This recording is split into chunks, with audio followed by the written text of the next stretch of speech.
The summer heat shimmered across Falcon's Ridge as Emma Winters inched her way along the crumbling ledge, 30 feet above the jagged rocks below. The wounded German shepherd in her arms whimpered, blood from his matted fur seeping into her faded yellow t-shirt. "Don't look down," she whispered to herself. "Just don't look down." Another piece of rock broke away beneath her sneaker, sending pebbles cascading into the abyss. Emma froze, pressing her back against the cliff face, heart hammering against her ribs. Sheriff Mitchell Brooks slammed his truck door, staring up in horror at the 10-year-old girl dangling precariously above certain death. "Jesus Christ," he muttered, grabbing his rescue rope. "Emma, don't move." But Emma wasn't listening.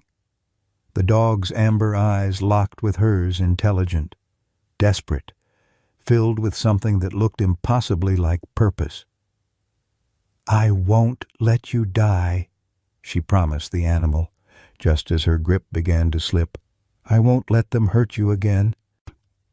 She couldn't have known then that this rescue would uncover the darkest secret in Oak Ridge County's history, or how many children's lives hung in the balance, all connected to the bleeding animal in her trembling arms. Leave a like and share your thoughts in the comments along with the city you're watching from now. Let's continue with the story. Oak Ridge County wore its reputation like a favorite sweater, comfortable, familiar, and fraying slightly at the edges. Once a thriving logging community, it had transformed into a rural haven for those seeking escape from city life. For Angela Winters, a recently divorced court stenographer, it represented a fresh start for herself and her daughter. Emma Winters wasn't like other 10-year-olds, quiet and observant. She carried an old soul's wisdom in her hazel eyes. The divorce had stolen what little childhood exuberance she'd possessed, replacing it with a watchfulness that unnerved even her mother. She collected wounded things, birds with broken wings, abandoned turtle shells, forgotten stories, as if gathering proof that damaged didn't mean worthless. Their modest 2-bedroom house sat at the edge of town, backing up to the infamous Falcon's Ridge, a limestone cliff that had claimed 3 lives in the past decade. The realtor had conveniently omitted this detail, just as she'd glossed over the troubling history of child disappearances that had plagued Oak Ridge for nearly a decade. Sheriff Mitchell Brooks had investigated each case until the trails went cold. At 53, with salt and pepper hair and eyes that had seen too much, he carried the weight of those unsolved cases like stones in his pockets. 8 years ago, when Tyler Harrison vanished while walking his new puppy, something in Brooks had broken. The boy's German shepherd, Ranger, had been found wandering alone, leash trailing behind him. The puppy had grown into a powerful dog before disappearing himself 3 weeks ago. Dr. Sarah Collins ran the only veterinary clinic in town. Her gentle hands had treated everything from prize cattle to classroom hamsters. At 37, with her practical brown ponytail and no-nonsense approach, she'd built a reputation for straight talk and soft touch. Principal Edward Chambers presided over Oak Ridge Elementary with patrician authority. His silver hair and tailored suits gave him the appearance of a distinguished statesman rather than a small-town educator. His generous donations to local causes had earned him universal respect, the kind that silences questions before they're asked. None of them could have imagined how these disparate lives would collide, or how a wounded dog on a cliff edge would expose the rot beneath Oak Ridge's picturesque surface. Emma first heard the whimpers while hanging laundry on the clothesline. Her mother had left for work an hour earlier, extracting the usual promises: stay inside, lock the doors, don't answer for strangers, and above all, never go near the ridge. The sound was faint but distinctive, a creature in pain. She tried to ignore it, folding her mother's scrubs with careful precision. The whimpering came again, more desperate this time. Emma set down the laundry basket and walked to the worn wooden fence that marked the boundary between safety and the wild descent toward Falcon's Ridge. "Hello?"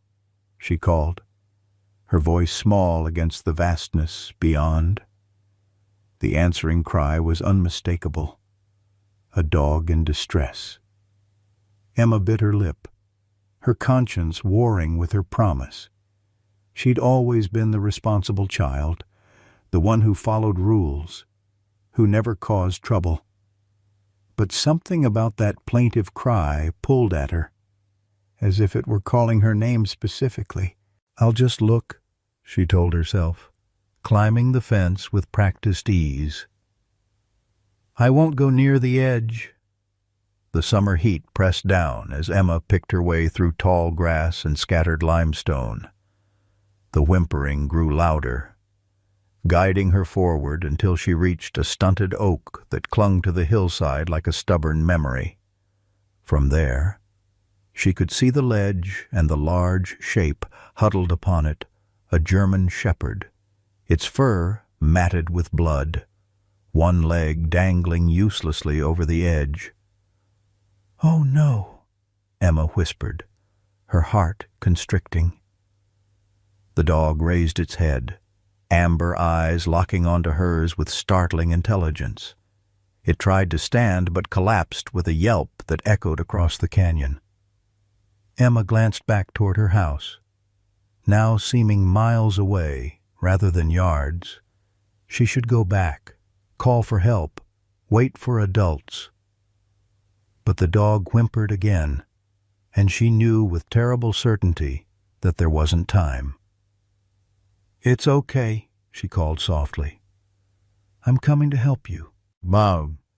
The path to the ledge was barely a foot wide in places, loose rock skittering away under her sneakers as she inched forward. Emma kept her back pressed against the cliff face, focusing only on the next step, then the next. Her hands were scraped raw from grabbing at the rough limestone, but she barely noticed. The dog watched her approach with wary hope. As Emma finally reached the ledge, she could see the wound clearly, a clean hole through the animal's shoulder, crusted with dried blood. Not an accident. Someone had shot this dog. "Who did this to you?" she whispered, slowly extending her hand. The shepherd sniffed her fingers, then licked them once permission granted.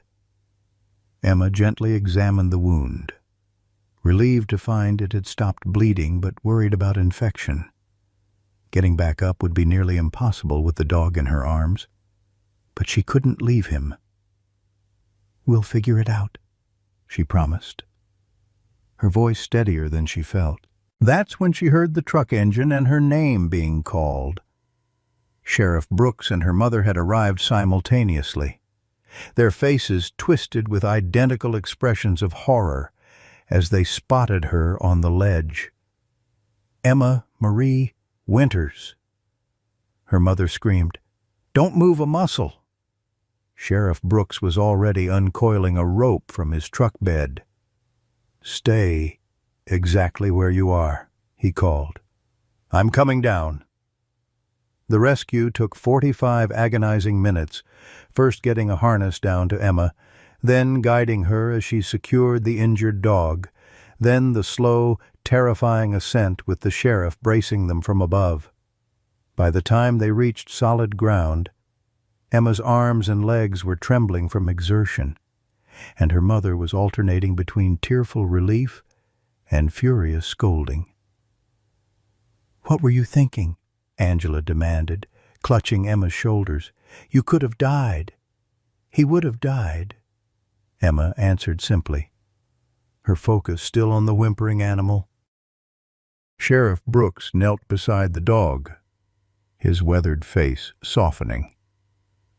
"This looks like a gunshot wound," he said quietly. "Deliberate, not an accident." Dr. Collins arrived 20 minutes later, her examination quick but thorough. Male German Shepherd, approximately 8 years old, she reported. The bullet went clean through the shoulder muscle. No broken bones, thank goodness. But he's dehydrated and exhausted. She paused, scanning the microchip she'd found embedded between the dog's shoulder blades. Her expression changed. "Mitchell, you need to see this." The sheriff studied the information on her scanner, his face paling. "Are you sure?" "Positive. This is Ranger Tyler Harrison's dog. The one that disappeared 8 years ago when Tyler did." A heavy silence fell. Everyone in Oak Ridge knew about Tyler Harrison, the first child to vanish in what became a string of disappearances over the years. 8 children gone without a trace, despite extensive searches and investigations. "That's impossible," Sheriff Brooks finally said. "Ranger was just a puppy when Tyler disappeared." "Microchips don't lie," Dr. Collins replied. "And look at his collar faded. But that's the Harrison family tag." Emma looked between the adults, sensing the weight of what they weren't saying. "Who's Tyler?" Her mother pulled her closer. "A boy who went missing a long time ago. Honey, we should contact the Harrisons," Dr. Collins said quietly. Sheriff Brooks nodded. "I'll do it. They moved to Indianapolis 2 years ago, but I still have their number." 3 days later, Emma sat on her front porch, watching Ranger sleep in a patch of sunlight. The Harrisons had spoken to Sheriff Brooks by phone, their voices breaking as they learned their son's dog had somehow survived. But they couldn't bear to reclaim him. The memories were too painful, the wound still too raw. Instead, they asked if whoever found him might give him a good home.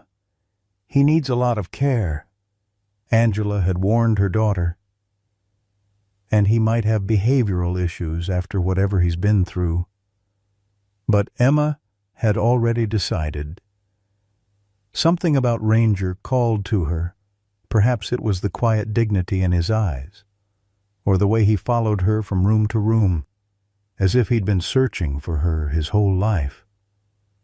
That night, as thunderstorms rolled across Oak Ridge County, Emma woke to find Ranger standing rigid by her bedside, whining softly, not in fear of the storm, but in warning. "What is it, boy?" she whispered. Ranger padded to her window, looking out into the darkness. Emma followed, peering through rain-streaked glass. For just a moment, she thought she saw a figure standing at the edge of their property, watching the house. Then lightning flashed, and there was nothing but empty yard and swaying trees. "It's okay," she told Ranger, stroking his fur. "We're safe." But Ranger didn't settle until dawn, his body a protective barrier between Emma and the door, his eyes fixed on threats only he could see. 3 weeks passed, and summer settled over Oak Ridge County like a warm blanket. Emma's cuts and scrapes healed. But Ranger's obsession with the far corner of the backyard only intensified. Every morning after breakfast, the German Shepherd would limp to the same spot beneath the old maple tree and begin digging, his paws working with desperate urgency until Emma coaxed him away. "He's fixated on something," Dr. Collins observed during Ranger's follow-up appointment. German Shepherds are problem solvers by nature. When they become this focused, there's usually a reason. Emma nodded, stroking Ranger's ears. He keeps digging in the same spot. Mom thinks it's just a rabbit hole. But you think it's something else. Dr. Collins finished, smiling gently. Animals often understand things we don't, especially dogs like Ranger who've been trained for specific purposes. What was he trained for? The Harrisons were training him as a search and rescue dog before Tyler disappeared. They said he had extraordinary scent detection abilities. That night, Emma lay awake, listening to Ranger's restless movements. The moonlight spilled through her window, casting long shadows across her bedroom floor. Outside, a whip-poor-will called mournfully. "What are you trying to find, boy?" she whispered. Ranger lifted his head, ears perked forward, as if he understood the question. His amber eyes seemed to hold an entire universe of secrets. By morning, Emma had made her decision. Her mother would be at the courthouse until evening, a full day of depositions that meant Emma had the house to herself, save for old Mrs. Patterson next door checking in at lunchtime.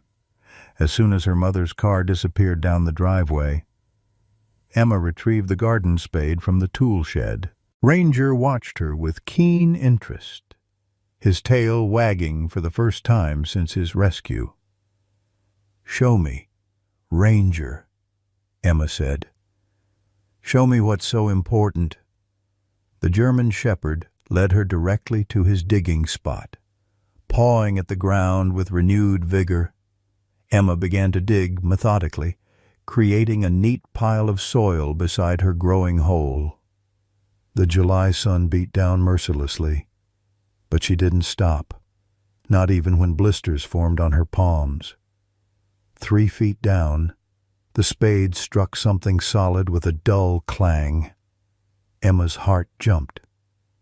Carefully, she scraped away the surrounding soil until she revealed the outline of a metal box rectangular, about the size of a shoebox, with a small padlock securing its lid. "What did you find, Ranger?" she whispered. The dog whined, pressing his nose against the box as if urging her to open it. The padlock was old and rusted. After a few attempts with a rock, it broke apart in Emma's hands. She lifted the lid, her breath catching in her throat. Inside, nestled in faded red velvet, were teeth tiny.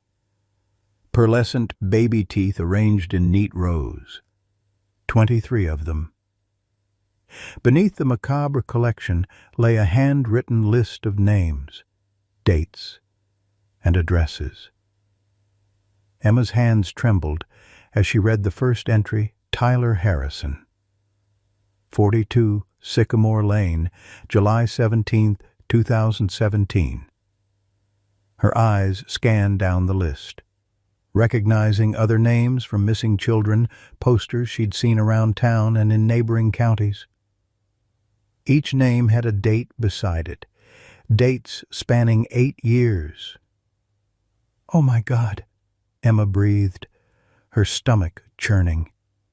Ranger growled suddenly, the fur along his spine rising. Emma turned to find Principal Edward Chambers standing at their garden gate, his usual immaculate suit replaced by casual weekend attire. "Well, hello there, Emma," he called, his voice carrying the same friendly authority it held during school assemblies. "Your mother mentioned you might need checking in on." "What have you got there?" Emma's instincts screamed danger. She casually closed the box lid, keeping it partially covered with soil. "Just buried treasure, Mr. Chambers. Ranger keeps digging here." The principal's smile didn't reach his eyes as he unlatched the gate and stepped into the yard. Dogs have remarkable instincts, don't they? Especially ones with history. "You know about Ranger?" Emma asked, fighting to keep her voice steady.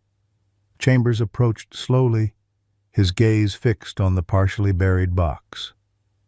"Everyone knows about the Harrison boy's dog. Such a tragedy. Your mother mentioned you'd found him somehow."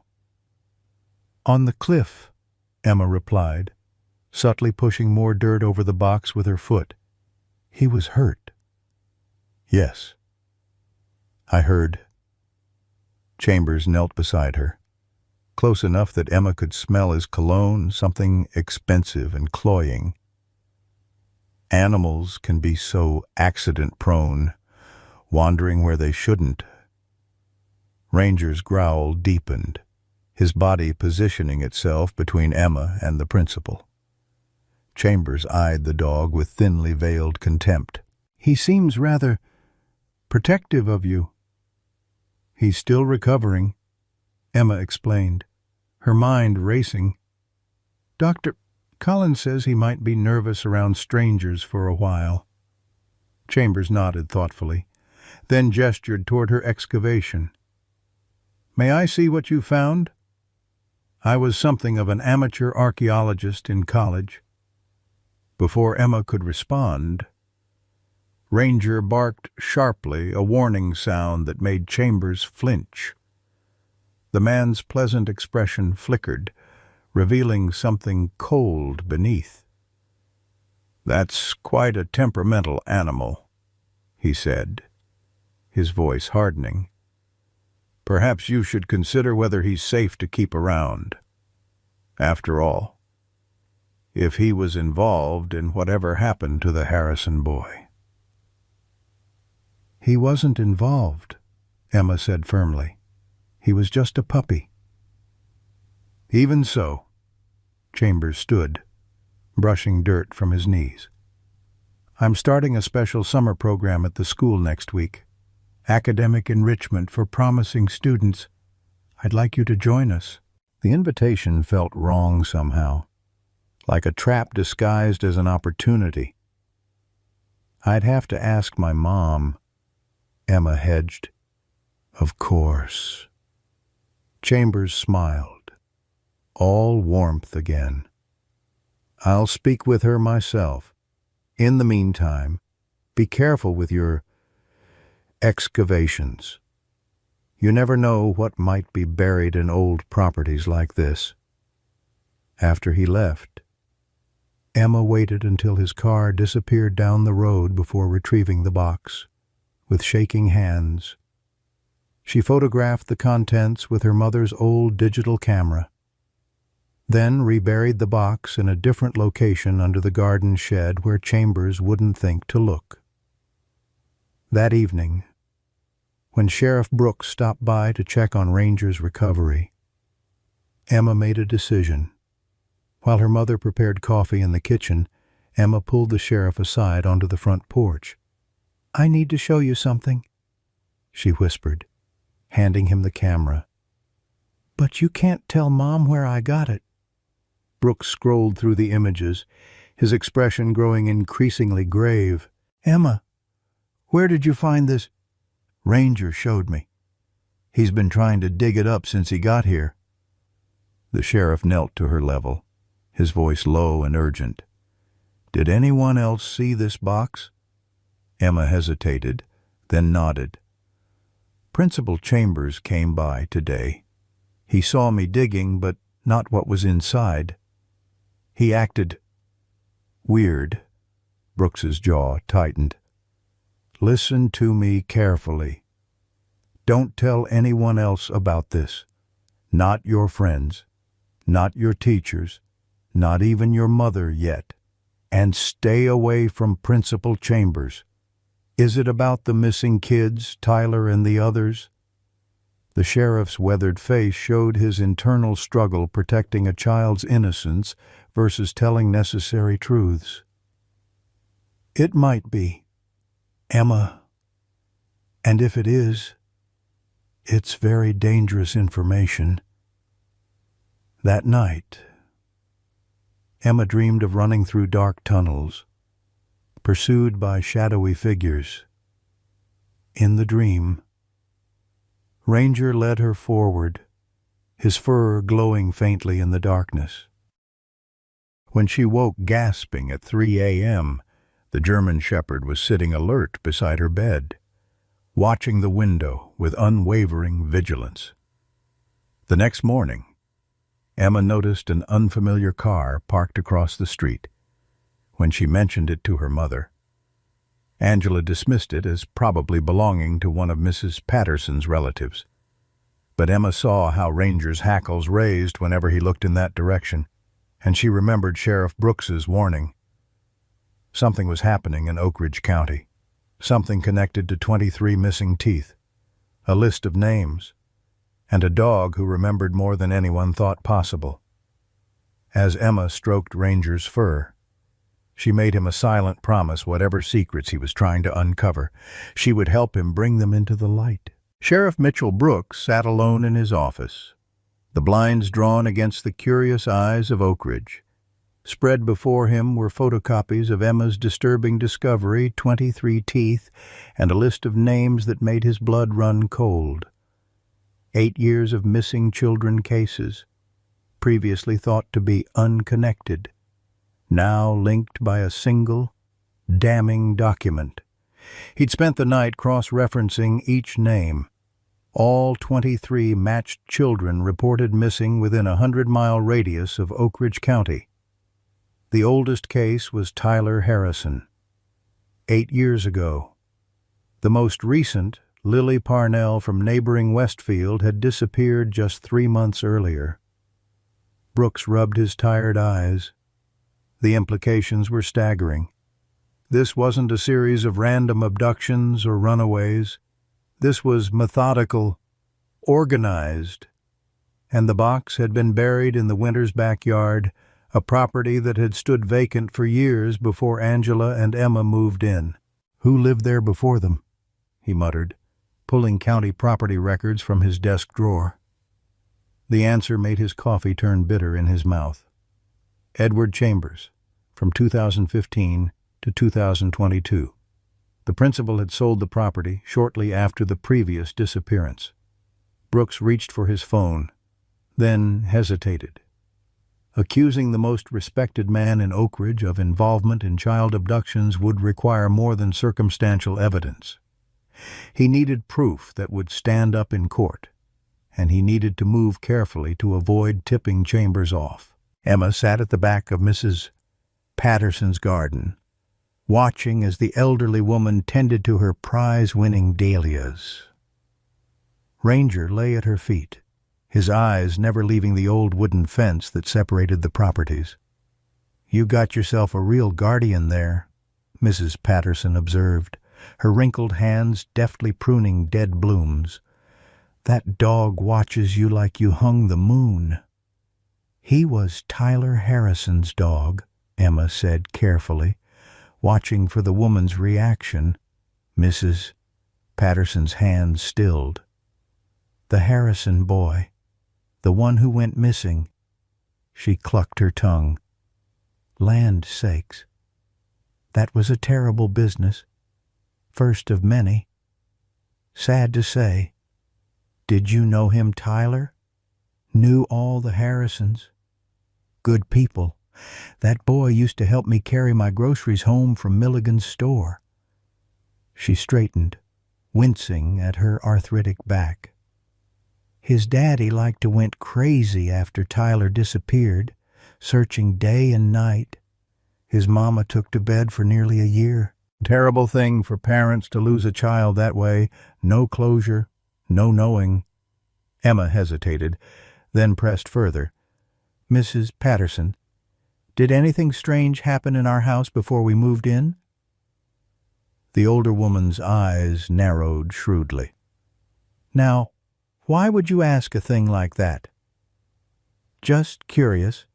Mom says the house was empty for a while." "Not entirely empty," Mrs. Patterson replied, lowering her voice. "That Principal Chambers, he owned it for years. Hardly ever stayed there, though. More like a, what do they call it, investment property." Emma's heart quickened. "Principal Chambers owned our house." "Indeed he did," Peculiar man, if you ask me. All smiles and handshakes in public, but cold as January when nobody's watching. She leaned closer. Used to hear strange noises some nights. Cars coming and going at odd hours. Did you ever tell anyone? Mrs. Patterson snorted. Who'd listen to an old woman's ramblings besides in my day? We minded our own business. She squinted at Emma. Why all these questions, child? You having troubles over there?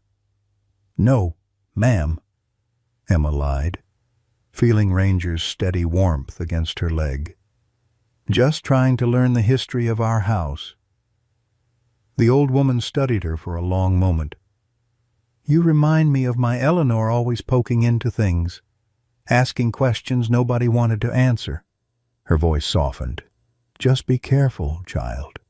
Some stones are better left unturned. Sheriff Brooks pulled into the municipal records building in the neighboring county seat. After signing in, he was led to a windowless room filled with filing cabinets and the musty smell of forgotten paperwork. Financial records for Oak Ridge Elementary going back 10 years, the clerk explained, gesturing to several thick binders. Though I can't imagine what's so interesting about a small-town school budget, Brooks smiled thinly, just following up on some discrepancies. Routine audit. For 3 hours, he combed through line items and bank statements, looking for anything unusual. On the surface, everything appeared legitimate until he reached the private donations section. Over the past 8 years, Oak Ridge Elementary had received substantial anonymous donations, all processed through the same offshore account. The timing of the donations matched perfectly with the disappearances. Brooks photographed the relevant pages, his police instincts screaming. This wasn't just about missing children anymore. This had the hallmarks of human trafficking, a network with enough resources to set up offshore accounts and make untraceable payments. As he drove back to Oak Ridge, his phone rang. Emma's voice came through, breathless and urgent. Sheriff Brooks Ranger keeps trying to go to the school. He almost pulled my arm off when we walked past it this morning. Brooks gripped the steering wheel tighter. Stay away from the school, Emma. Promise me. But there's something there. I know it. Ranger. Emma, he interrupted firmly. This is dangerous. More dangerous than you understand. Promise me you'll stay home and keep Ranger with you. After extracting her reluctant promise, Brooks hung up and dialed his deputy. Tom, I need you to pull the building plans for Oak Ridge Elementary. Every version, including the original blueprints from the 1950s. Something wrong, Sheriff. Just being thorough, and Tom, keep this between us for now. Angela Winters stirred sugar into her coffee, watching her daughter through the kitchen window. Emma sat on the back steps, one arm draped over Ranger's broad shoulders, both staring at something beyond the fence line. She's gotten so attached to that dog, Angela said, turning to Principal Chambers, who sat at her kitchen table. I hardly recognize her sometimes. Before we moved here, she barely spoke after the divorce. Chambers nodded sympathetically. Children are remarkably resilient with the right support. That's why I think our summer enrichment program would be perfect for Emma. Small group setting, specialized attention, and a chance to make friends before the school year begins. It sounds wonderful, Angela admitted. And I've been worried about leaving her alone so much while I'm at work. The program runs weekdays from 9 to 3. We even provide lunch. Chambers smiled, sliding a glossy brochure across the table. We have 6 children enrolled already. Angela skimmed the brochure. Academic enrichment, field trips, science projects. When does it start? Monday, though Emma could come tomorrow for orientation if you'd like. I'm doing some preparation at the school, and I could show her around, introduce her to one of our instructors. From the backyard came Ranger's sudden, sharp bark. Angela glanced out to see the German shepherd standing rigidly at the fence, his fur bristling as he stared toward the street. "That dog is so protective," she said. "Dr. Collins says it's common in rescue animals, especially ones with trauma." Chambers' smile tightened almost imperceptibly. "Yes. Well, sometimes overprotective animals can be problematic." "Has he shown any aggression?" "Only when—" Angela paused, remembering how Ranger had growled when Chambers arrived earlier. "He's still adjusting, I suppose." "Indeed." Chambers stood, collecting his briefcase. "Think about the program, and let me know. Emma has such potential. It would be a shame to see it wasted." After he left, Angela found Emma still sitting with Ranger in the backyard. "Principal Chambers has invited you to a summer program at the school," she began. To her surprise, Emma's face darkened. "I don't want to go." "Emma, it sounds like a wonderful opportunity. There'll be other kids, activities." "I said no." Emma's vehemence was startling. I don't like him." "Mom." Angela sighed, attributing the reaction to typical preteen moodiness. "We'll talk about it later. Mrs. Patterson invited us for dinner tonight." The Pattersons' dining room felt frozen in time-heavy oak furniture, lace doilies, and faded photographs covering every surface.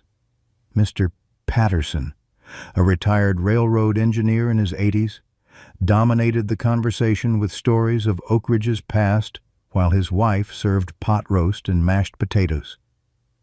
"This town's changed," he declared, passing the gravy boat to Angela. "Used to be you knew everybody.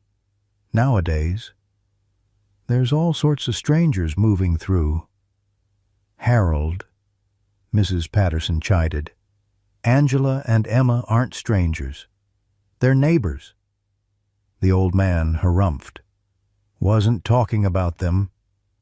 Talking about those fancy cars that come through at night. Black windows so you can't see who's inside." Emma's fork paused halfway to her mouth. "What cars?" "Mr. Patterson.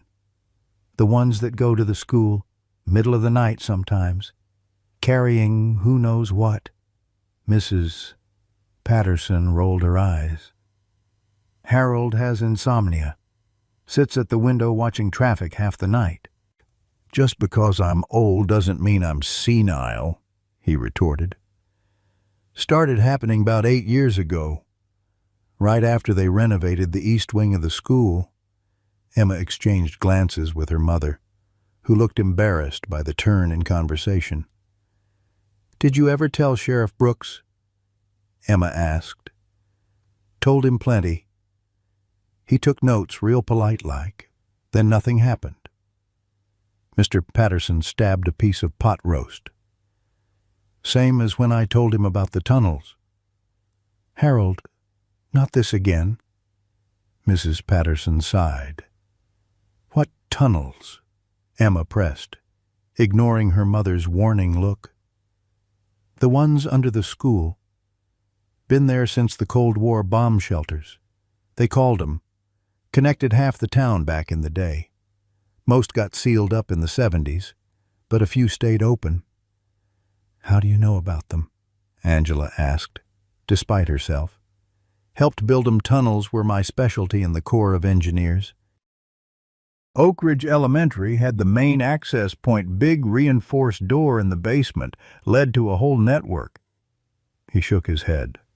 "Course, nobody wants to hear about that now. Town council acts like they never existed." Later, as they walked home under a sky spattered with stars. Angela apologized. Mr. Patterson gets carried away with his stories. Half of them are probably imagination. But Emma wasn't listening. Her mind was racing, connecting pieces of a puzzle too terrible to contemplate. The next morning, Sheriff Brooks spread blueprints across his desk while Deputy Tom Reyes compared them to modern schematics of Oak Ridge Elementary. "Look at this," Brooks said, pointing to the original plans. "Extensive tunnel system connecting the school to the old town hall, the bank, and several private residences, part of the civil defense program in the 50s. But they're not on any current plans," Reyes noted. "Officially decommissioned in 1974, supposedly filled in with concrete." Brooks traced a route with his finger. "Except this section, it connected to the Harrison property on Sycamore Lane." Reyes whistled softly. "Tyler Harrison's house? You think there's a connection?" "I think it's too coincidental that a dog who belonged to our first missing child turns up 8 years later, leading a little girl to evidence connecting all 23 disappearances. You think Chambers is involved?" Brooks hesitated. Voicing his suspicions made them real, irrevocable. "I think we need to search the school, quietly, without alerting anyone. We'd need a warrant. And to get a warrant, we'd need more than an old dog and a box of teeth that might not even be admissible evidence." Brooks rubbed his face. "We need to catch him in the act, or find something concrete that ties him directly to the disappearances." Reyes looked troubled. "If you're right about this, those kids could be anywhere by now. Or worse." "Maybe not all of them," Brooks said. "The most recent disappearance was only 3 months ago, and those donations, they come like clockwork, always after a child goes missing, like payments." "Jesus," Reyes murmured. "We're talking about trafficking, aren't we?" Brooks nodded grimly. "I've reached out to the FBI's Human Trafficking Task Force, sent them what we have so far. They're interested but need more before they can intervene. So what's our next move?" "Surveillance. I want cameras on the school, the maintenance entrances, and Chambers' house, discreet ones that won't attract attention. And in the meantime," Brooks stared at the blueprints, at the web of tunnels that might still exist beneath Oak Ridge. "In the meantime, we pray we're wrong." Emma couldn't sleep. She'd tried everything, counting backward from 100, reading her most boring textbook, even the deep breathing exercises her counselor had taught her after the divorce. Nothing helped. Her mind kept circling back to Mr. Patterson's tunnels, to Ranger's obsession with the school, to the box of teeth buried in what was once Principal Chambers' yard.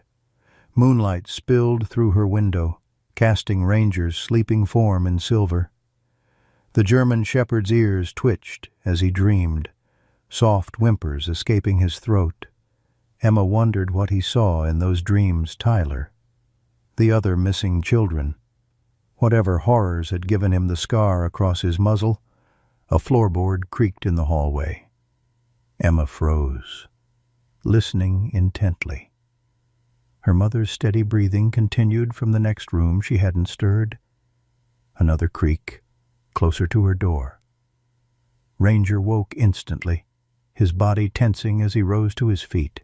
A low growl built in his chest, barely audible but vibrating with threat. Emma slipped from her bed and pressed herself against the wall beside her door, heart hammering. The doorknob turned slowly. Ranger launched himself forward, barking furiously as the door swung open. There was a startled curse, then the sound of running footsteps.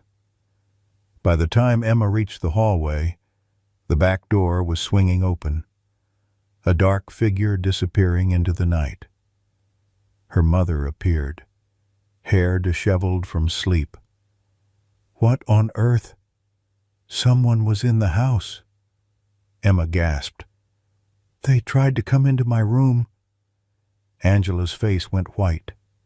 She grabbed her phone, dialing 911 with shaking fingers. Outside, Ranger's barking continued, tracking something or someone across their yard.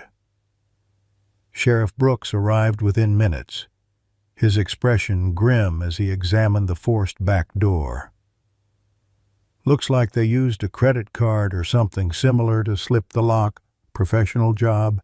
"Why would anyone break in?" Angela asked, holding Emma close. "We don't have anything valuable." Brooks exchanged a glance with Emma. "Mrs. Winters, there's something I need to discuss with you, about Emma's discovery and some concerns I have about Principal Chambers." As the adults talked in hushed voices in the kitchen, Emma slipped outside to find Ranger. The German shepherd stood at the fence line, staring toward the distant silhouette of Oak Ridge Elementary, just visible on the hill above town. "You know, don't you?" she whispered, kneeling beside him. "You know what's happening to those kids." Ranger whined, pressing his muzzle against her hand. In the moonlight, his eyes seemed almost human in their understanding. The next day, Sheriff Brooks stationed a deputy outside the Winters home and installed additional locks on all the doors and windows. Angela, pale and shaken after learning about the box Emma had found, called in sick to work. "I can't believe I invited that man into our house," she said, watching as Brooks checked the security of their front windows. "I was going to send Emma to his program. I practically handed her to him." "You couldn't have known," Brooks assured her. "Chambers has spent years cultivating his reputation. He's on the town council, the Chamber of Commerce, the library board. Everyone trusts him. What happens now? We build our case carefully. One wrong move and he could destroy evidence or worse." Brooks lowered his voice. "The FBI is sending an agent tomorrow. Until then, you and Emma stay home. Doors locked." But as morning stretched into afternoon, Emma grew increasingly restless. Ranger paced the house, whining whenever he passed a window facing the school. Something was happening, something urgent that the adults couldn't or wouldn't see. When her mother finally dozed off on the couch, exhausted from the night's events, Emma made her decision. She scribbled a quick note. "Taking Ranger for a short walk. Back soon. Love, Emma," and slipped out the front door past the deputy who was occupied with a phone call in his cruiser. "Come on, boy," she whispered to Ranger. "Show me what you've been trying to tell us." The German shepherd led her without hesitation, not toward the school's main entrance, but around the perimeter to a maintenance access door half hidden by overgrown shrubbery. The door was old and rusted, its padlock new and gleaming in contrast. Emma hesitated, common sense warring with the certainty that answers lay beyond. Ranger whined urgently, pawing at the ground beside the door where the earth appeared recently disturbed, kneeling.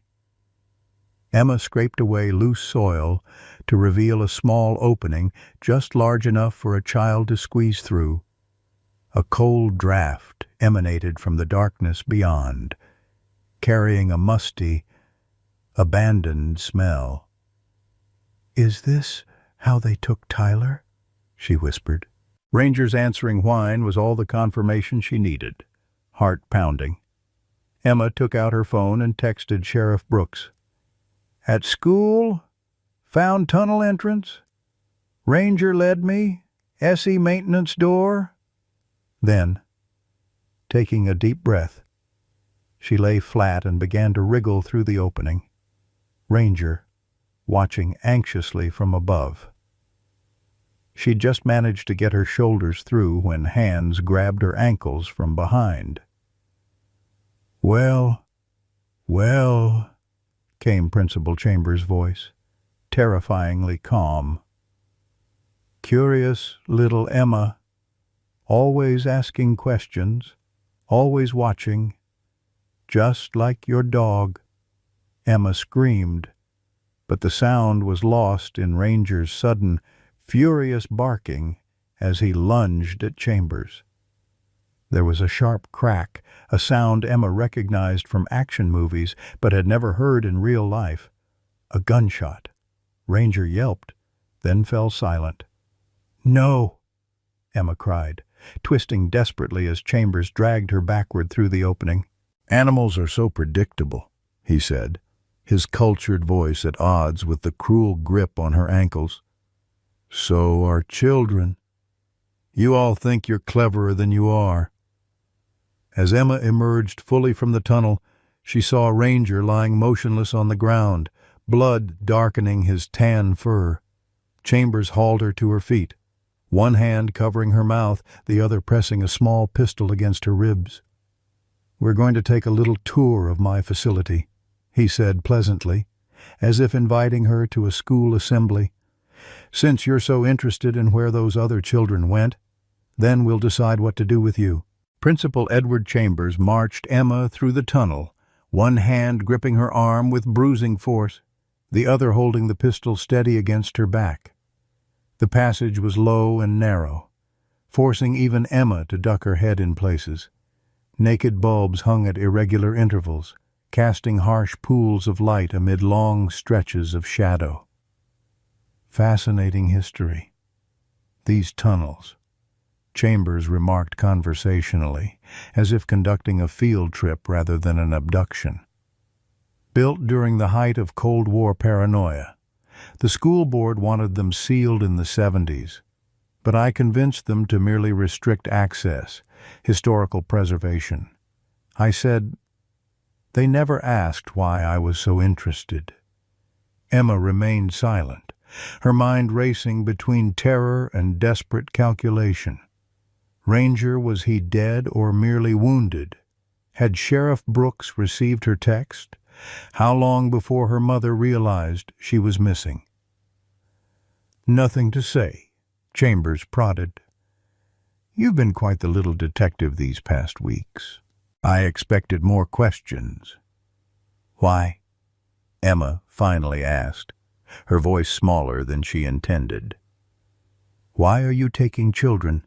Chambers chuckled, the sound echoing unnervingly through the confined space. "Economics, my dear. Simple supply and demand. There are people in this world who want children, specific types of children, and will pay handsomely for them." Emma's stomach churned.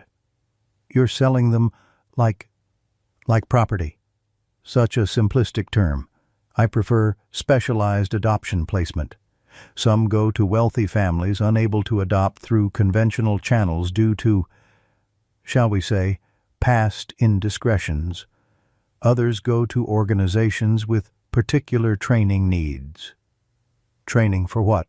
Emma whispered, though part of her didn't want to know.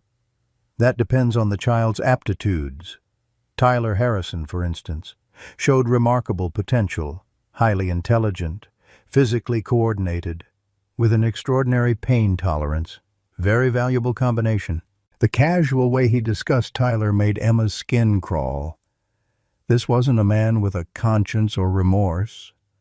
This was someone who viewed children as commodities, their worth measured in dollars rather than humanity. The tunnel began to slope downward, the air growing damper and cooler, after what seemed like an eternity but was probably only 15 minutes. They reached a heavy metal door. Chambers punched a code into a keypad, and the door swung inward with a hydraulic hiss. "Welcome to my processing center," he announced, pushing Emma through. Temporary accommodations before transport to more permanent situations.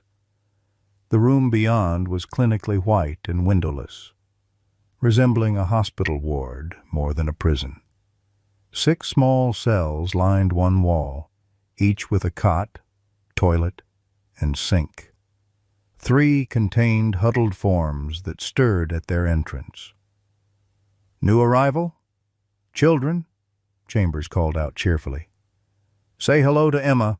Pale faces appeared at the bars, 2 boys and a girl, none older than 12. Their expressions showed neither hope nor curiosity, just a dull resignation that was more horrifying than fear would have been. "These 3 are scheduled for transport tomorrow night," Chambers explained, steering Emma toward an empty cell.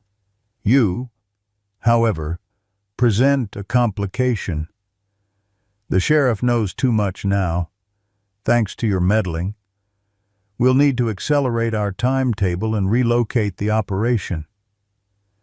Emma's thoughts raced ahead. If Chambers was planning to move everything, that meant destroying evidence and possibly eliminating witnesses. Her life expectancy had just shortened dramatically. "They'll find us," she said with more confidence than she felt. "Sheriff Brooks knows about the tunnels now." "Does he?" Chambers smiled thinly. "Even if he received your text, which I doubt given the poor reception near the maintenance entrance, he has no idea about the extent of the network. There are access points throughout Oak Ridge that don't appear on any official blueprint. By the time he navigates the labyrinth, we'll be long gone." He unlocked an empty cell and shoved Emma inside, the metal door clanging shut with terrible finality. "Make yourself comfortable. I need to make some calls to arrange earlier transportation." As Chambers disappeared through another door at the far end of the room, Emma pressed herself against the bars, trying to see the other children more clearly. "Hey," she whispered. "I'm Emma. What are your names?" The children exchanged wary glances. Finally, the girl spoke, her voice hoarse as if from disuse. "I'm Lily. That's Marcus and Ethan." "Lily Parnell?" Emma asked, recognizing the name from the list. "From Westfield?" The girl's eyes widened slightly. "How did you know that?" "I found something evidence about all the missing kids.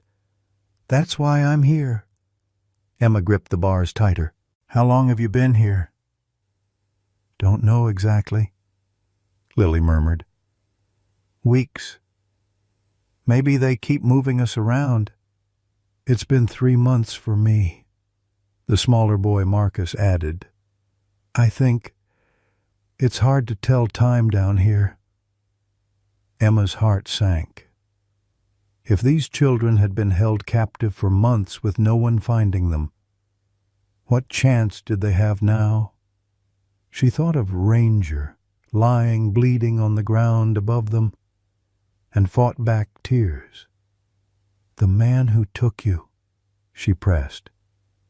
"Has he said where you're going?" The older boy, Ethan, spoke for the first time. "Different places. They evaluate us first, then decide.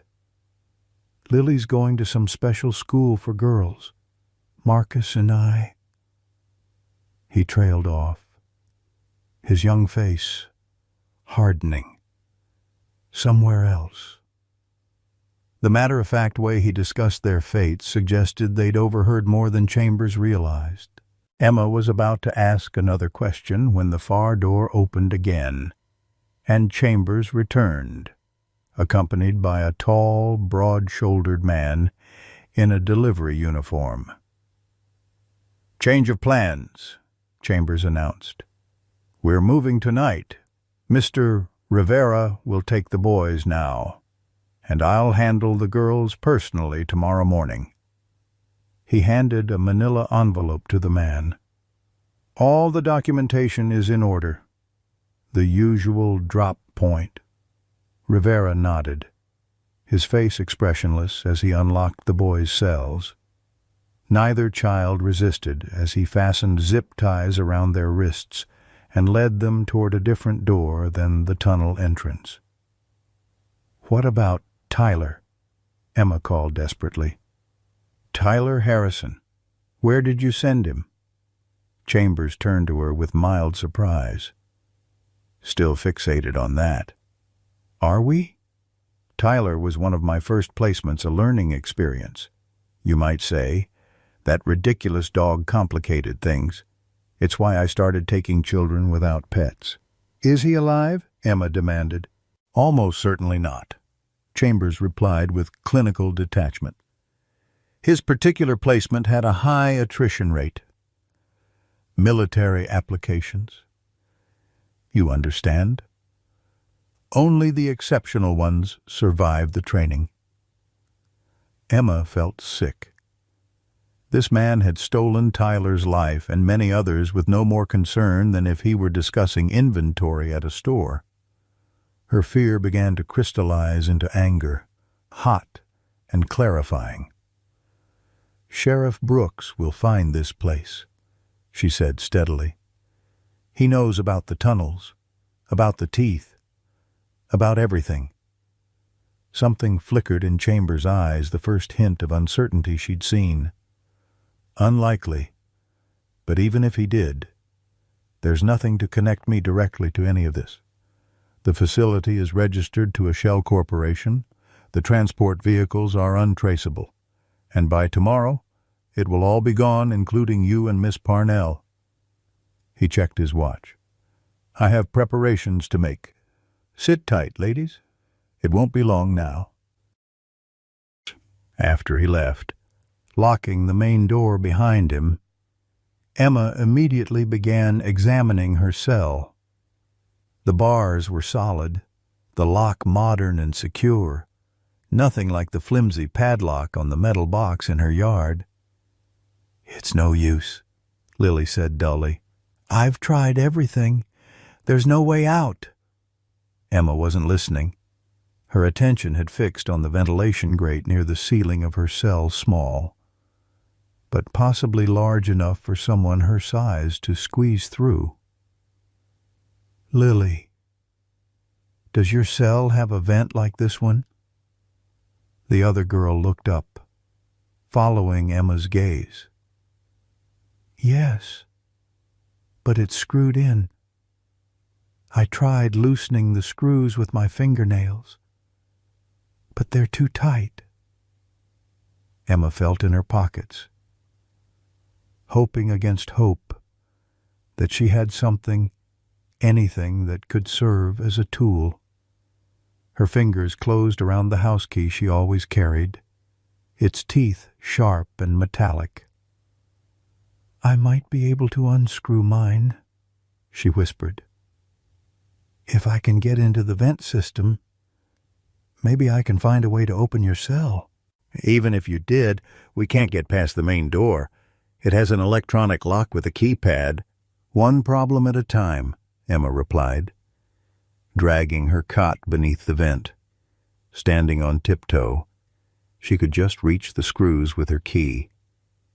Each turn was painfully slow, the metal biting into her palm, but gradually the first screw began to loosen.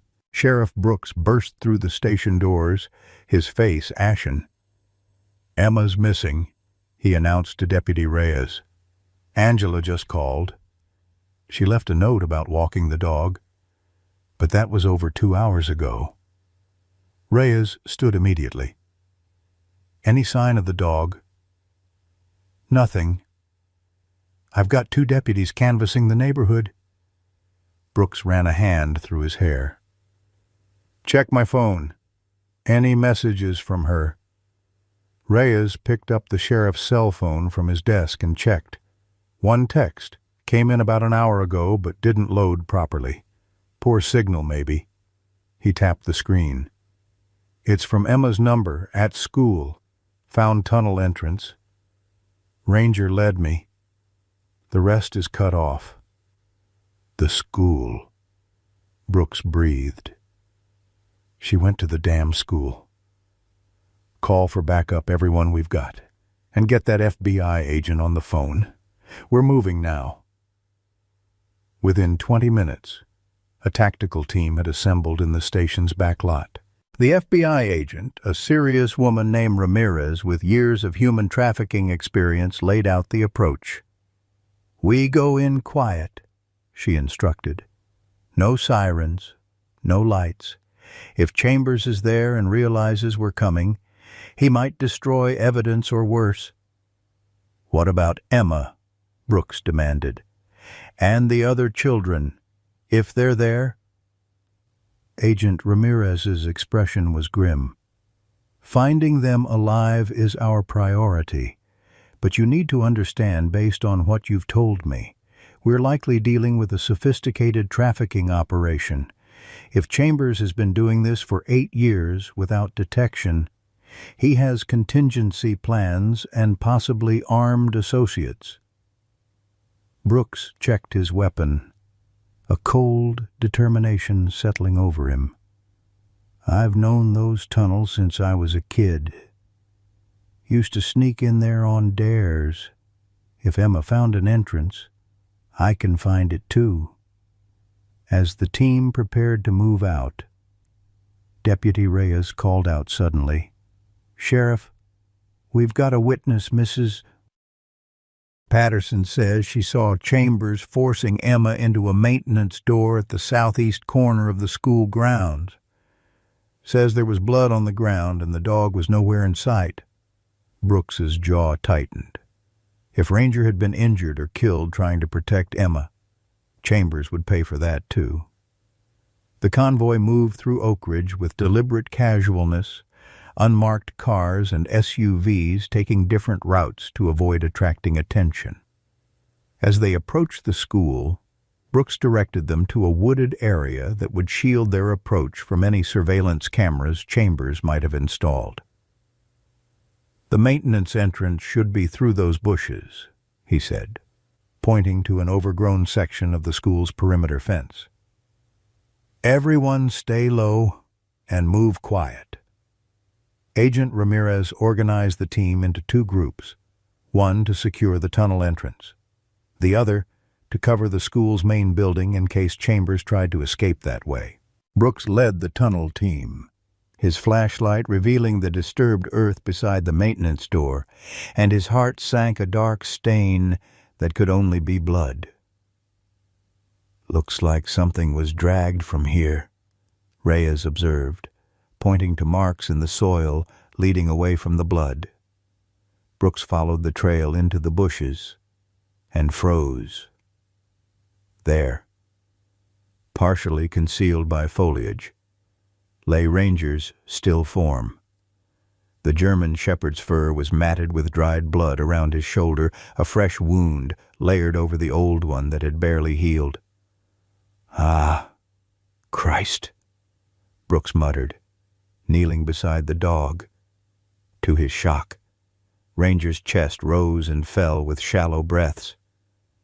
"He's alive. Get Dr. Collins here now." While one deputy made the call, Brooks examined the maintenance door. The padlock appeared intact, but closer inspection revealed it was merely closed through the hasp, not actually locked. Someone had been here recently. "Ready?" he asked, drawing his weapon. At Ramirez's nod, Brooks carefully removed the padlock and eased the door open. A dark tunnel stretched before them, dimly lit by widely spaced bulbs. The air that wafted out was cool and dank, carrying a faint antiseptic smell beneath the mustiness. "This wasn't on any of the blueprints we saw," Reyes whispered. "Chambers must have modified them." Ramirez replied, "Common tactic in trafficking operations create hidden spaces known only to the operators." They advanced slowly, Communication limited to hand signals. The tunnel sloped downward, branching occasionally. At each junction, Brooks hesitated, trying to recall his childhood explorations. After what seemed like an eternity but was probably only 10 minutes, they reached a sophisticated door with an electronic keypad. "This is new," Brooks murmured. "Nothing like this existed when I was a kid." Ramirez examined the lock. "High-end security system. We could try to breach it, but that would alert whoever's inside." "Can you bypass it?" The agent shook her head. "Not without specialized equipment. We'd need to—" She was interrupted by a faint sound from the other side of the door, a child's voice, high with fear. Brooks recognized it instantly. "That's Emma," he said, all caution evaporating. "She's in there." Without waiting for Ramirez's approval, he pounded on the metal door. "Emma, it's Sheriff Brooks. Are you in there?" There was a moment of silence. Then, "Sheriff, he's coming back any minute. He's taking us away tonight." Brooks turned to Ramirez. "Breach it. Now." The agent hesitated only briefly before nodding to one of her team members, who stepped forward with a compact battering ram. It took 3 powerful swings before the door gave way with a screech of protesting metal. Brooks burst through, weapon raised, into a stark white room lined with cells. Emma stood pressed against the bars of one, her face tear-stained but determined. In another cell, a young girl, Lily Parnell, Brooks realized with a jolt cowered on a cot. "Where is he?" Brooks demanded, rushing to Emma's cell. "Where's Chambers?" "He left to get something," Emma said rapidly. "But he'll be back. He's moving us tonight. He already sent the boys away with someone else." Ramirez was already on her radio, alerting the second team. 2 male miners in transit, possibly in a delivery vehicle. Suspect Chambers still in the building. All units converge on the main structure. As Brooks worked to unlock Emma's cell, a door at the far end of the room burst open. Principal Edward Chambers stood frozen in the doorway, a laptop bag in one hand and car keys in the other. For a split second, his carefully cultivated mask of respectability slipped, revealing the cold calculation beneath. Then he slammed the door and disappeared. "He's running!" Brooks shouted, finally getting Emma's cell open. "Ramirez, get the girls out of here. Reyes with me." As the FBI agent moved to free Lily, Brooks and Reyes sprinted toward the door Chambers had vanished through, weapons drawn. The hunt was on, and Brooks swore silently that this time there would be no escape for the man who had terrorized their community for 8 long years. The ambulance lights bathed Emma's face in alternating red and blue as the paramedic checked her vitals, wrapped in a silver thermal blanket. She sat on the tailgate, watching the chaos unfold around Oak Ridge Elementary.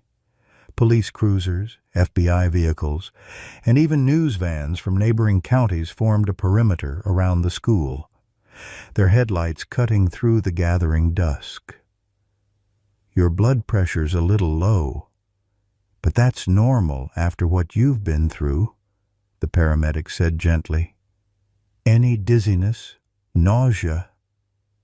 Emma shook her head, her attention fixed on the animal carrier being loaded into Dr. Collins' truck. "Is Ranger going to be okay?" The paramedic followed her gaze. "Dr. Collins is the best vet in 3 counties. If anyone can help him, she can." But Emma had seen the wound a clean shot through Ranger's already injured shoulder. The amount of blood, the labored breathing, the way his body had felt unnaturally heavy when Sheriff Brooks carried him out of the bushes. Ranger had fought to protect her. just as he must have fought for Tyler all those years ago. "He has to be okay," she whispered. "He's been trying to tell someone the truth for 8 years." Her mother pushed through the crowd of officials, her face tear-streaked and pale. Without a word, Angela wrapped Emma in a fierce hug, as if trying to physically shield her from what had already happened. "Mom, I'm sorry I snuck out," Emma began. "Don't," Angela whispered against her hair. "Don't apologize. I'm the one who should be sorry. I didn't listen when you tried to tell me about Chambers." They clung to each other as FBI agents emerged from the school, escorting a handcuffed Chambers to a waiting vehicle. The principal's immaculate appearance had crumbled, his silver hair disheveled, his expensive suit torn at one sleeve, but his expression remained coldly composed, as if his arrest were merely an inconvenient scheduling error. "I want to see them take him away," Emma said firmly, sliding off the ambulance tailgate despite the paramedics' protests. Angela hesitated, then nodded. "Okay, but then we're going straight to the hospital for a full checkup." They joined the small crowd of law enforcement officials watching Chambers' procession to the transport vehicle. As he passed, his eyes met Emma's, cold, calculating, utterly without remorse. A shiver ran through her, but she held his gaze steadily until he was secured in the vehicle. Sheriff Brooks approached, his face haggard with exhaustion and worry. "We've secured the facility and recovered Lily Parnell, but the 2 boys, Marcus and Ethan, are still missing. Chambers isn't talking. And the man who took them had at least an hour's head start.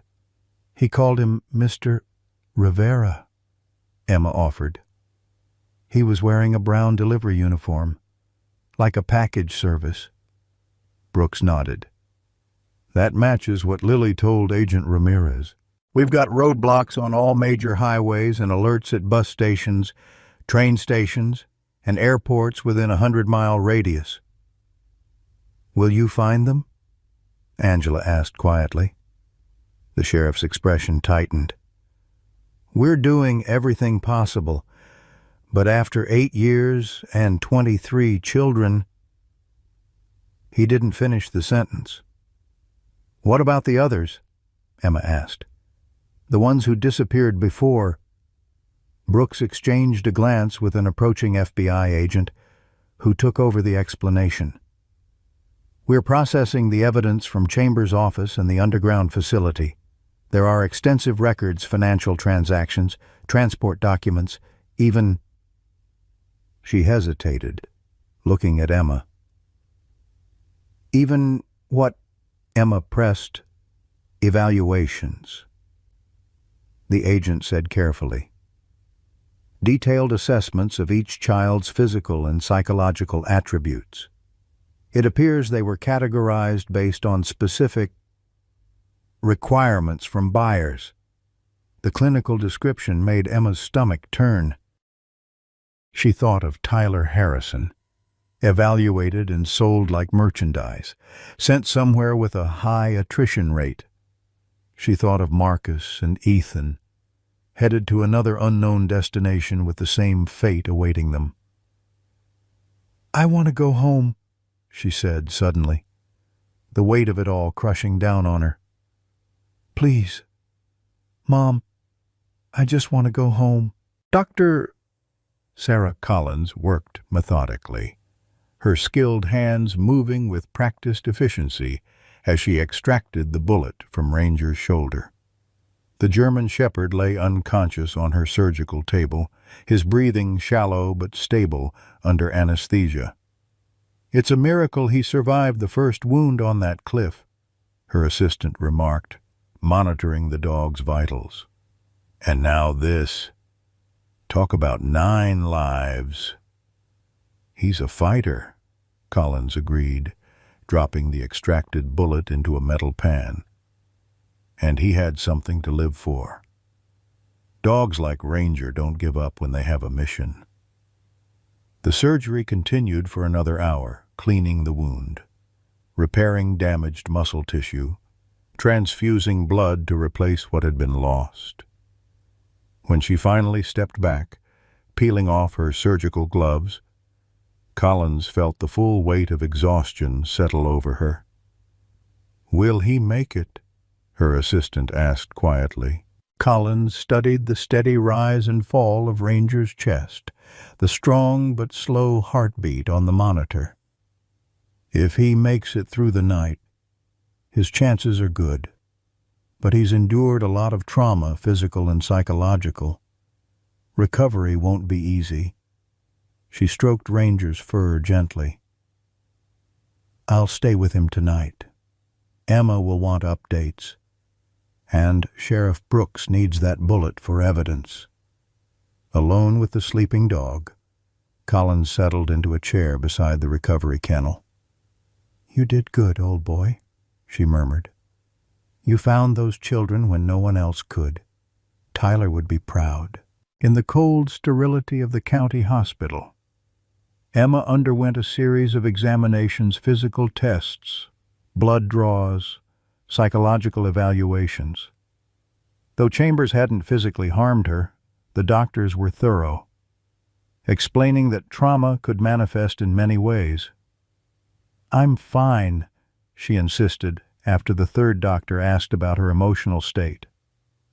"I just want to know about Ranger and the other kids." Her mother, who hadn't left her side since the rescue, squeezed her hand. "Doctor, Collins promised to call as soon as there's news about Ranger, and Sheriff Brooks will update us about the investigation." Emma nodded, but the knot in her stomach tightened. The hospital room felt too similar to the cell where she'd been held, sterile, impersonal, confining. Every time she closed her eyes, she saw Chambers' face, heard his clinical descriptions of children's placements, felt the terror of those moments when Ranger lay bleeding on the ground. "What happens now?" she asked as a nurse took yet another blood pressure reading. Angela brushed the hair from Emma's forehead. "We take it one day at a time, sweetheart. You're safe. That's what matters most." But Emma knew it wasn't that simple. Ranger fighting for his life. Marcus and Ethan still missing. 20 other children scattered across who knew where. Some possibly still alive, but suffering unimaginable circumstances. And Tyler Harrison, the boy whose disappearance had started it all, almost certainly dead, according to Chambers. Her mother's phone rang, shattering the hospital room's quiet. Angela answered, her expression shifting from weariness to shock as she listened. "Who is it?" Emma whispered. Angela covered the mouthpiece. "Sheriff Brooks. They found something in Chambers' records about Tyler Harrison." Emma sat up straighter, her heart pounding. What did they find?" Her mother listened for another long moment, then slowly lowered the phone, her face pale with disbelief. "They think he might be alive. Emma, Tyler Harrison might still be alive." As night settled over Oak Ridge County, a heavy silence descended on the community. Porch lights blazed on every street, symbols of vigilance against a darkness that had operated in their midst for 8 years. Parents held their children closer, checked locks twice, and whispered reassurances that monsters couldn't get them now. But in Sheriff Brooks' office, the stark reality of Chambers' operations spread across evidence boards and computer screens. Financial records, transport documents, photographs of children, including many who had never been reported missing. The trafficking network extended far beyond Oak Ridge, with connections to organizations in at least 6 countries. "This is bigger than we thought," Agent Ramirez said, surveying the evidence. Much bigger. Brooks nodded grimly, studying a map where red pins marked confirmed transport locations. And we've only scratched the surface. How many more chambers are out there? How many more children? The question hung in the air, unanswerable and devastating. For every child they might save, dozens more remained lost in a system designed to make them disappear.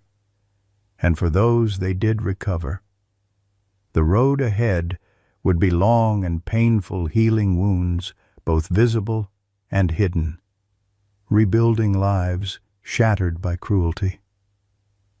As if echoing this thought, Deputy Reyes entered with a somber expression. Just got word from the hospital. Emma's in shock. The doctors want to keep her overnight for observation. Brooks sighed, rubbing his tired eyes.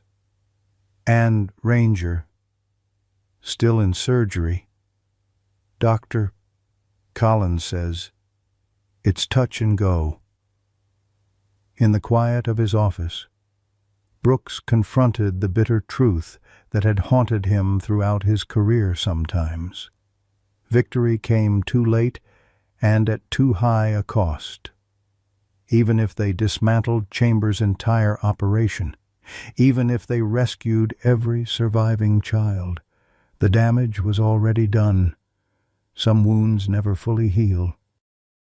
Some losses can never be recovered. Some nightmares never completely fade. The interrogation room at the FBI field office in Indianapolis was deliberately austere, bare walls, fluorescent lighting, a metal table bolted to the floor. Edward Chambers sat with perfect posture, his hands folded neatly before him, as if attending a board meeting rather than facing multiple federal charges. Across the table, Agent Ramirez laid out photographs of children, 23 faces of varying ages, each one reported missing over the past 8 years. The oldest photograph, slightly faded at the edges, showed a smiling 8-year-old boy with unruly red hair and a missing front tooth. Tyler Harrison stared up from the glossy paper, frozen in time. "Let's start with Tyler," Ramirez said, tapping the photograph. "Where is he now?" Chambers regarded the image with clinical detachment. "As I explained to the little girl, Tyler's placement had a high attrition rate.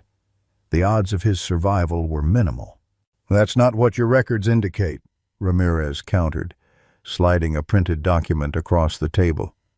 "According to your own files, Tyler Harrison was transported to a facility in Eastern Europe designated as Training Center Alpha. Annual reports show he was alive as recently as 14 months ago." A flicker of surprise crossed Chambers' face before his mask of indifference returned. "Paperwork can be misleading. Children in these programs are assigned identification numbers, not names. Easy to mix them up." "We're not mixed up," Ramirez said coldly. "The boy designated as Subject 1A matches Tyler's DNA profile, which we obtained from the Harrison family. He's alive, Mr. Chambers, and we want to know exactly where he is." For the first time, uncertainty crept into Chambers' expression. He hadn't anticipated this level of intelligence gathering in the short time since his arrest.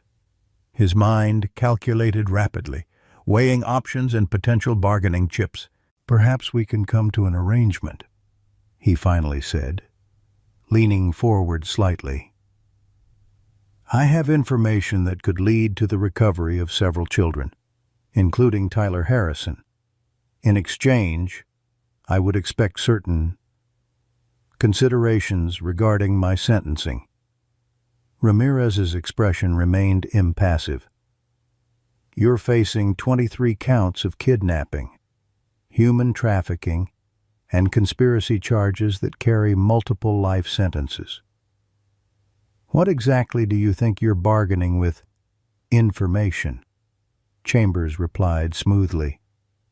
Names, locations, the entire network. Without my cooperation, you might find some of the children. Eventually, with it, you could dismantle the entire operation. The agent studied him silently, then gathered her documents and stood. We'll take your offer under advisement. In the meantime, you should know that we've already located and intercepted the vehicle transporting Marcus Chan and Ethan Doyle. Miss Rivera is being quite cooperative. As she reached the door, Chambers called after her, his composure finally cracking. Wait, there's something you don't understand. These aren't just random abductions. There's a system, a purpose. The children are selected for specific attributes: intelligence, physical capabilities, psychological resilience. They're valuable. Ramirez turned back, disgust evident in her eyes. That's where you're wrong, Mr. Chambers. They're not valuable. They're priceless. And they're not commodities, they're children. Emma sat in Sheriff Brooks' office, her mother beside her, as Brooks explained what they'd learned from Chambers' files. 3 days had passed since the rescue, and though the physical evidence of her ordeal had faded, Emma still jumped at sudden noises and woke gasping from nightmares.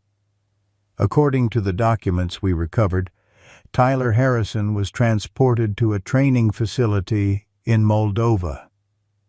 Brooks explained gently. It's a small country in Eastern Europe. What kind of training facility? Angela asked, her hand tightening around Emma's. Brooks hesitated, choosing his words carefully. The records suggest it was designed to train children for specialized security operations, military-adjacent work. You mean like child soldiers? Emma asked bluntly. The sheriff's expression confirmed her guess. Something like that. Yeah, but the important thing is, we believe Tyler is still alive.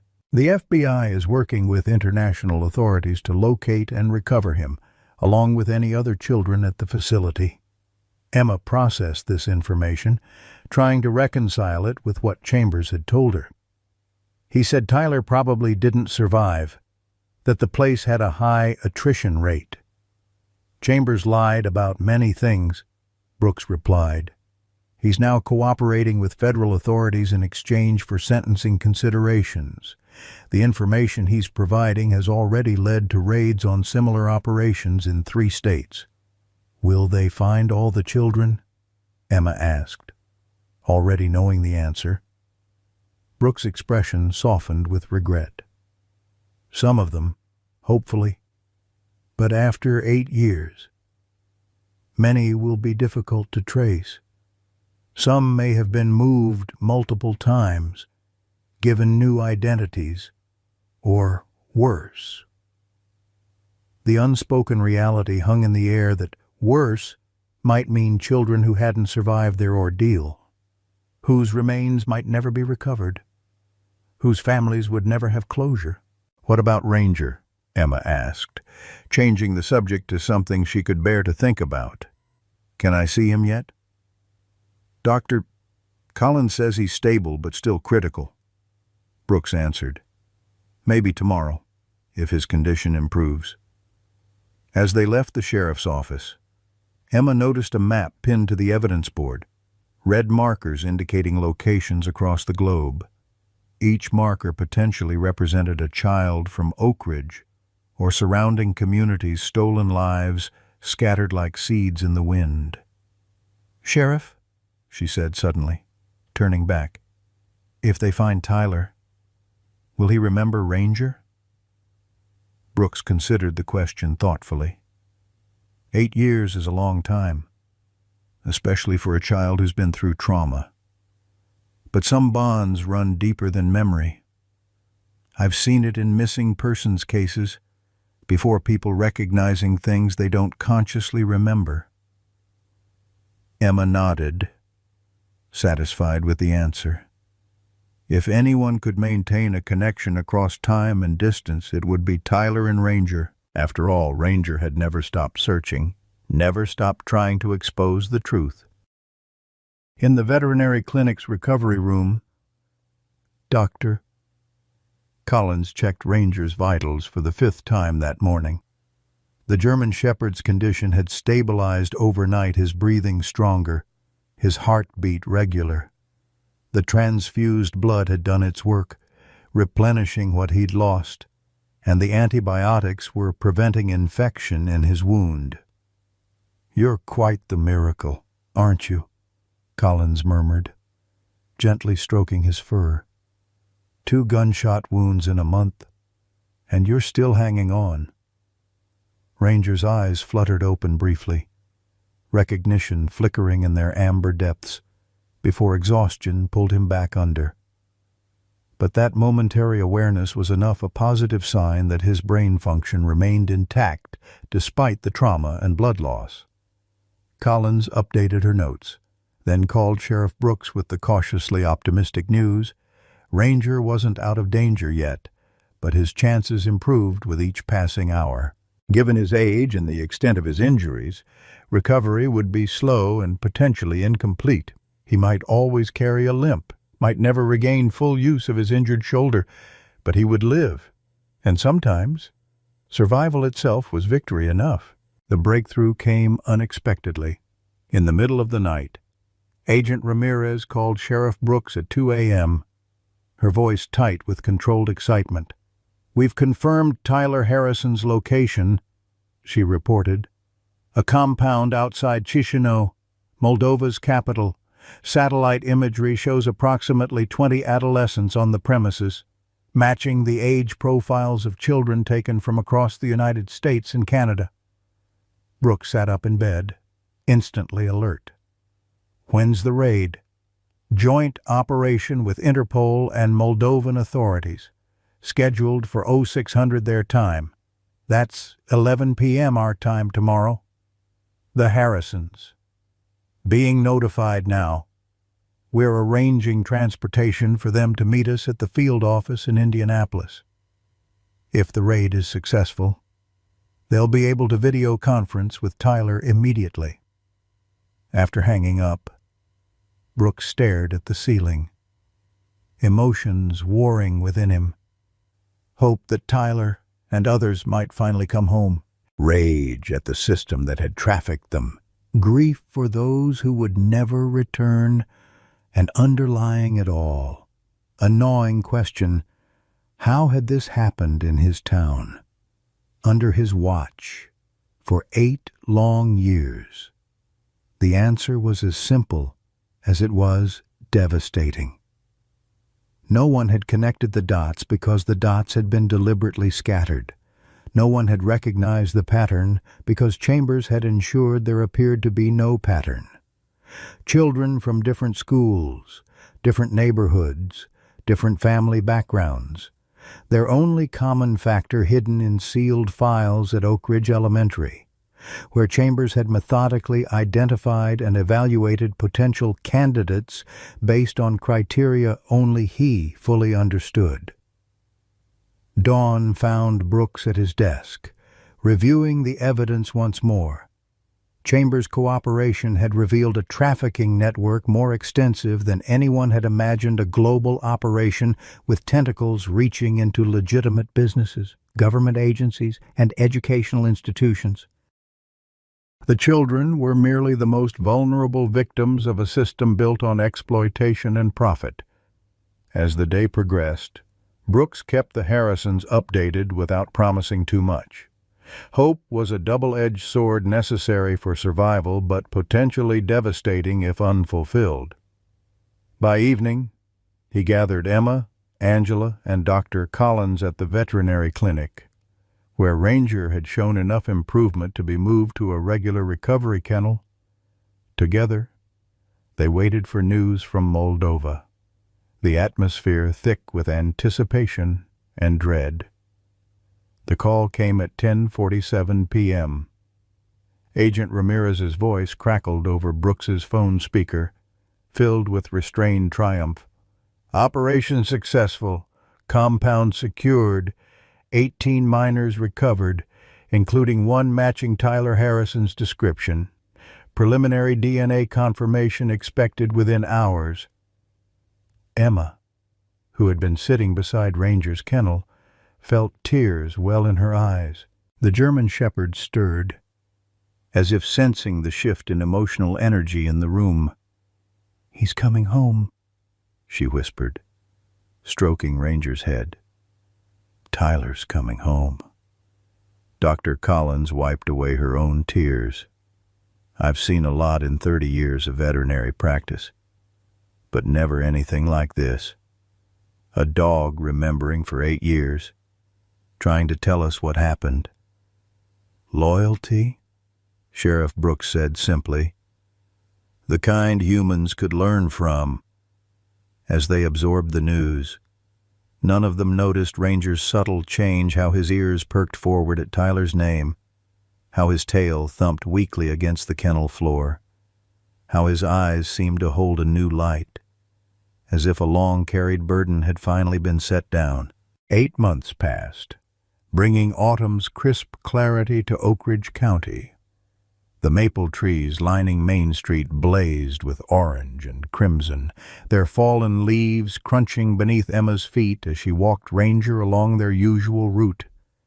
The German shepherd moved with a noticeable limp, his once powerful gait now measured and deliberate. But his eyes remained alert, scanning their surroundings with vigilant intensity.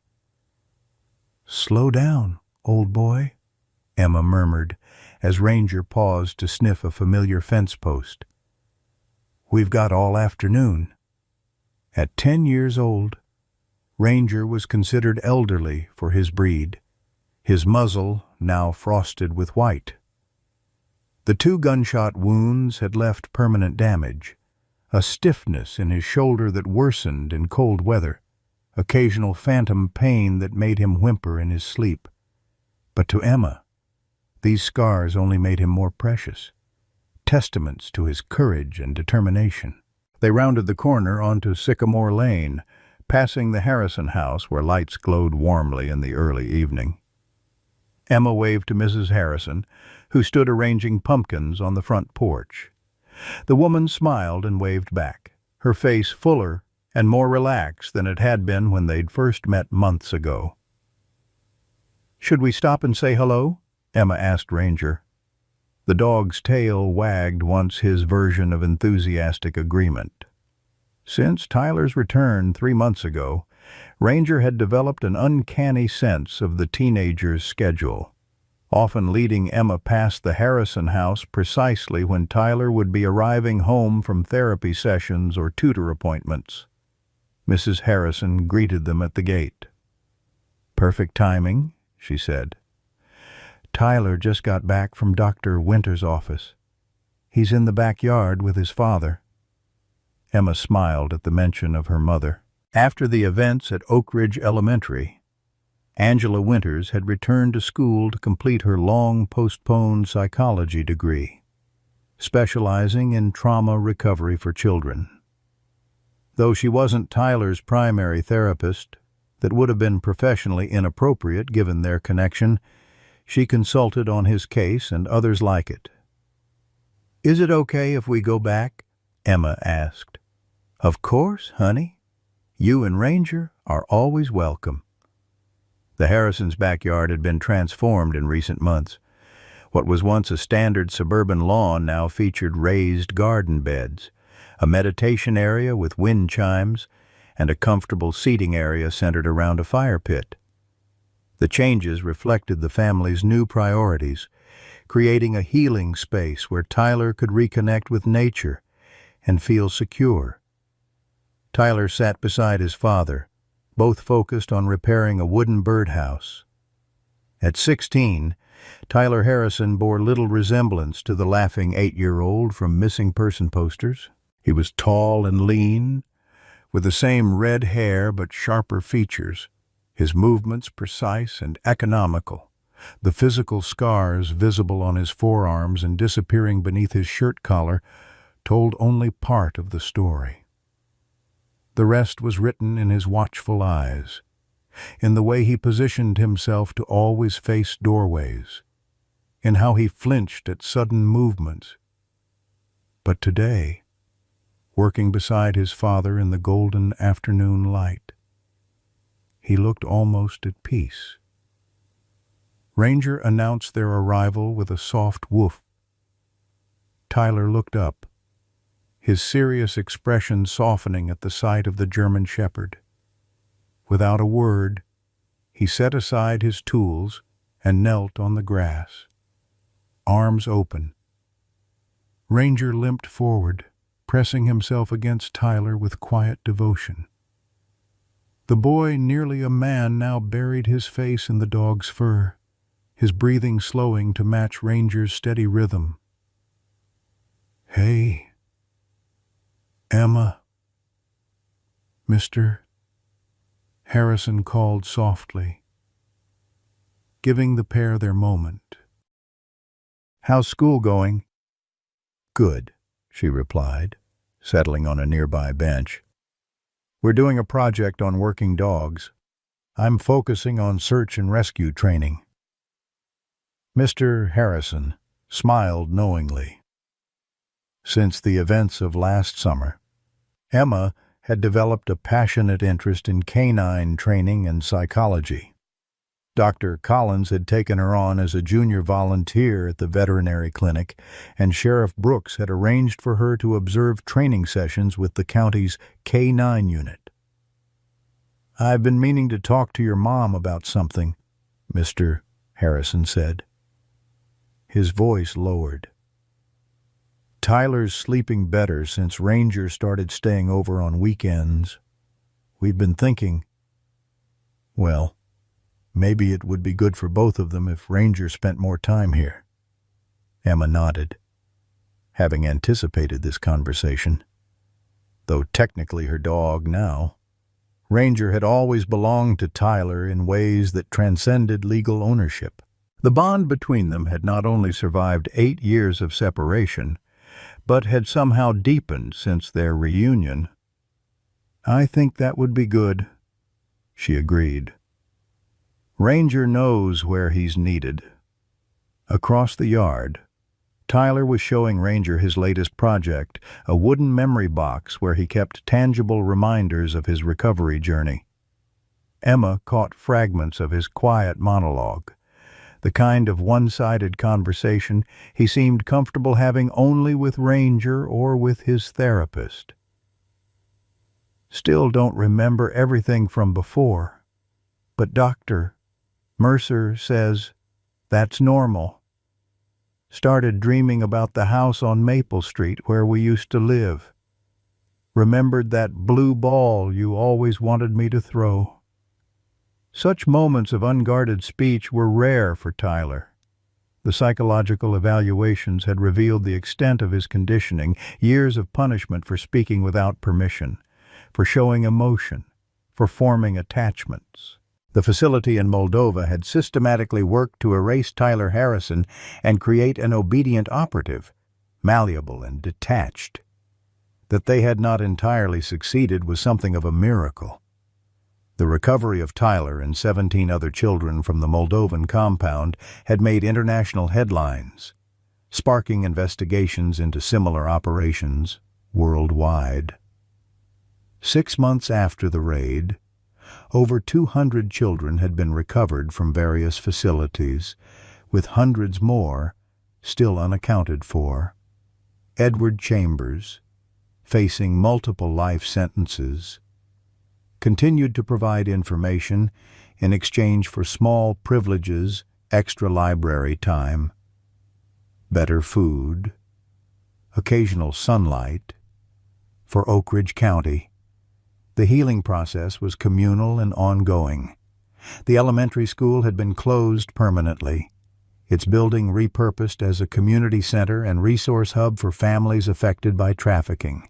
Principal Chambers' successor, a compassionate woman with a background in child psychology, had implemented new safety protocols at the relocated school, including regular welfare checks and anonymous reporting systems. The town had changed in less visible ways, too. Neighbors watched out for each other's children with newfound vigilance. Parents established walking groups to ensure no child traveled alone.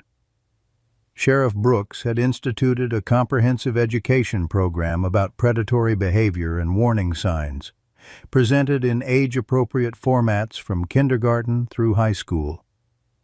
As the afternoon light began to fade, Tyler and Ranger joined Emma and Mr. Harrison by the fire pit.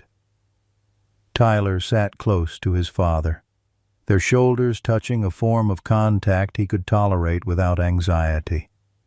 Progress came in such small moments, each one a victory over the trauma that had nearly consumed him. "Dad's teaching me woodworking," Tyler said, his voice soft but steady. "We're building a special bed for Ranger, with memory foam for his shoulder." Emma smiled. "He'd like that. Dr. Collins says his arthritis will get worse as he gets older." Tyler nodded solemnly. "I'll take care of him, for as long as he needs." The unspoken truth hung between them that Ranger, already beyond the average lifespan for his breed, might not have many years left, but the German Shepherd had accomplished what seemed impossible. He had remembered, persisted, and led them to the truth that had reunited a family and saved countless other children. As darkness settled over Oak Ridge County, Mr. Harrison lit the fire pit. The flames cast dancing shadows across their faces, turning ordinary features into something mythic and timeless. A boy, a dog, a girl who had dared to listen when others wouldn't. 3 lives connected by courage, by trauma, and ultimately by healing. "Some bonds," Mrs. Harrison said, joining them with a tray of hot chocolate, "are stronger than time or distance. My grandma used to say that love leaves a trail in this world that can always be followed, if you know how to look." Emma watched as Ranger settled his head on Tyler's knee, the dog's amber eyes reflecting firelight. Perhaps Mrs. Harrison was right. Perhaps it had been love pure and uncomplicated that had sustained Ranger's memory across 8 impossible years, that had driven him to keep searching long after everyone else had given up. As stars appeared above them, Emma made a silent promise to remember this lesson for all her days, that loyalty, once given, could illuminate even the darkest paths, and that courage often wore the most unassuming disguises, like the battered body of an aging German shepherd who had never forgotten his boy. Folks, remember when neighborhoods weren't just places, but communities where everyone knew your name? Emma and Ranger's story reminds us what we've always known deep down, that sometimes the most powerful guardians among us walk on 4 legs, not 2. When that German shepherd kept digging at the same spot for 8 long years, he wasn't just being stubborn. He was showing a loyalty that puts our human promises to shame. Isn't it something how an animal can understand what matters most when the sophisticated adults miss it completely?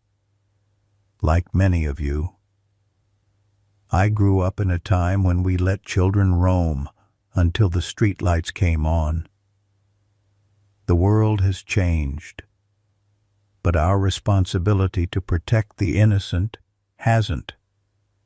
This story touches that tender spot in our hearts where we store our greatest fears: losing a child, being powerless to help, not being believed when we know something's wrong.